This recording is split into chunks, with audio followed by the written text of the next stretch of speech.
Lemkin Solitaire and Equalizer seeders and planters offer disruptive innovation like vertical banding, dry and/or liquid onboard fertilizer, and great prices. Go to lemkindemo.com for more information and to request a demo.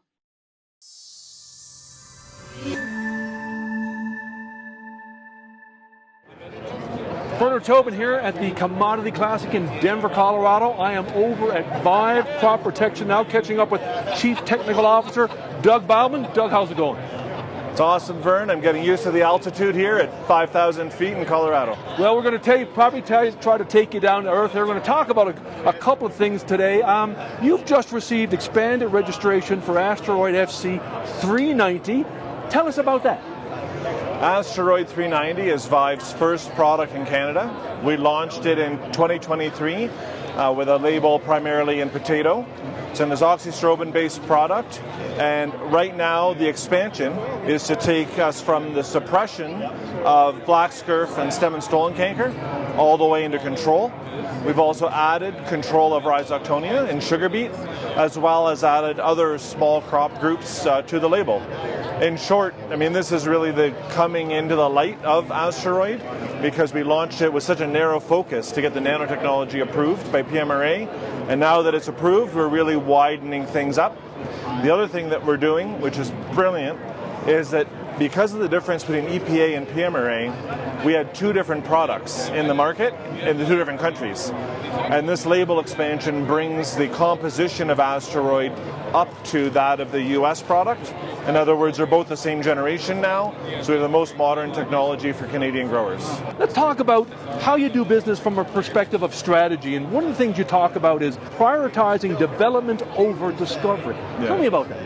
Yeah, well, when we talked about AZteroid, I said it's an azoxystrobin product. Is azoxystrobin new? No, but the features and benefits that Vive can build in are. And Vive works this way in general. We'll take active ingredients developed by others and burn, that can be 12 years from the first synthesis of that active ingredient to the first dollar of sales. Other companies are going to take those 12 years.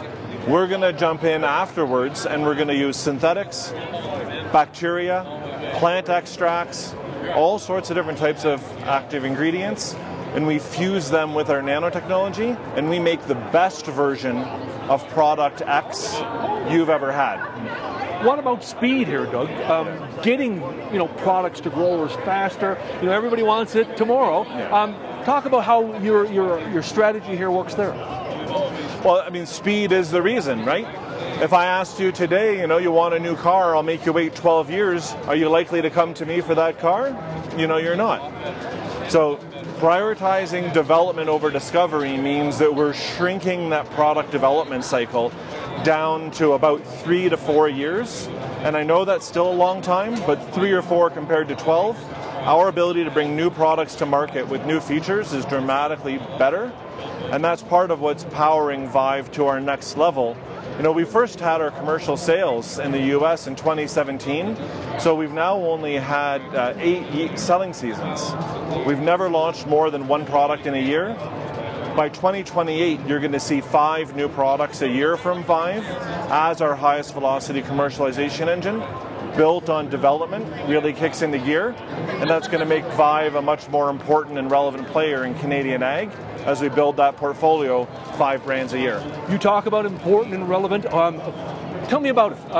Across a broader crop range, you're going to be doing more things. We're going to be more, crop protection aspects. Where are you going? Yeah, so what Vive does is we take those existing active ingredients, and if those existing active ingredients have served a given crop well, in other words, a grower is satisfied by that, that's not where Vive plays.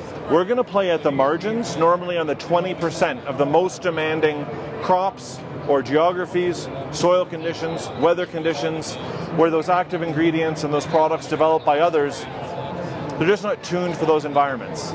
So you'll see Vive enter Western Canadian agriculture into row crops, but you'll see it in areas that are a little bit special. Either very special disease pressure, or maybe it's an irrigated acre, something that distinguishes that acre from the average acre, and that's a Vive acre that we'd love to build a product for and earn that business. Good stuff, Doug. We will be watching, sir. Thank you so much for making some time for Real Agriculture here at the Commodity Classic. Thanks, Bern. It's always a pleasure.